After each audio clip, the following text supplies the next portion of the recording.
Ou après l'attaque au couteau qui a coûté la vie à Mathis, 15 ans, on apprend que la garde à vue du principal suspect âgé de 15 ans lui aussi a été levée, tout comme celle de sa mère. Ils vont tous les deux être présentés à un juge d'instruction dans le cadre d'une ouverture d'information criminelle. Mais Alexis de la Fléchère, que sait-on sur les circonstances du drame et aussi sur le profil de l'assaillant ? Eh bien, on sait qu'il est de nationalité afghane, qu'il était connu des services de police pour vol aggravé avec violence. Il était sous contrôle judiciaire, en liberté donc sous certaines conditions, mais pas incarcéré. Ce qui interroge le maire de Châteauroux, qui pointe aussi du doigt la responsabilité des parents.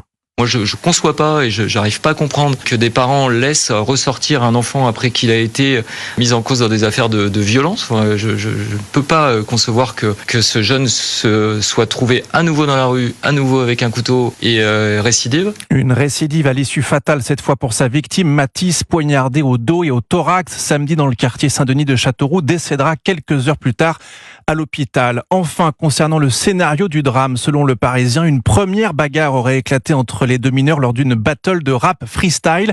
Le mis en cause serait ensuite retourné à son domicile chercher un couteau. Humilié, dit-il, c'est sa défense. Il serait passé à l'acte après avoir subi des insultes faisant référence à ses origines afghanes.